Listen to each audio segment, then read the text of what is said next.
One of the things that has been great when reviewing so many games is when they're set for co-op and play well enough to warrant my wife and I taking the plunge together. Granted, the list of ones that merit that hasn't been terribly long, but it's always refreshing when we hit a real winner. Operation Tango is one of the tougher ones we've run into in terms of how it worked in practice playing it though, mixing together some great highs with some frustrating lows. The concept is that you'll play together on two separate systems, and there is no option to play this solo, each requiring an independent screen. The reason for this is that you'll each play a distinct role, with one person as the hacker and the other as the agent in the field.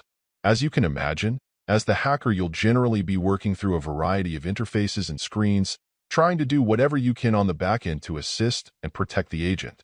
On the other side of the coin, you'll take a more action-oriented role, infiltrating, investigating, and working the hands-on angle.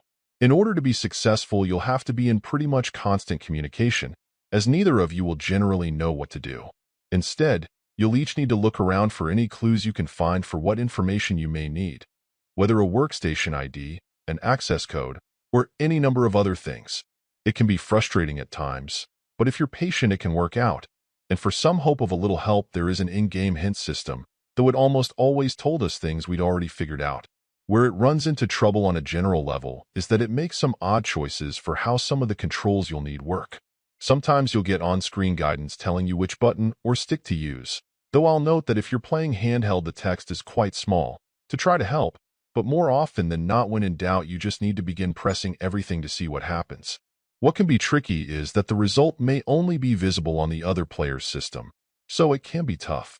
For a few missions we got by and managed to survive, but on the game's fourth mission we got incredibly discouraged. You're simply bombarded with multiple issues at once, which wouldn't be so bad if it weren't for some of the screens and things you need to do not being intuitive or explained at all. We literally swapped roles and controllers multiple times in the hope of figuring out why what seemed to be working on screen simply wasn't satisfying the game. But since there was no feedback on what to do, or what the remaining problem was, it immediately brought the positive energy and momentum we've been building to a halt. By checking around a bit, we were able to work out the problem, but by then our interest had really tanked hard. The result is a game that can be a blast when it feels like it's being fair, but a bit of a bummer when it feels like it gets in its own way. I understand the desire to make your tasks continually different and to throw pressure your way, but given how little you typically know about what you need to do in order to proceed, additionally providing limited feedback when you're obviously floundering feels a bit cruel.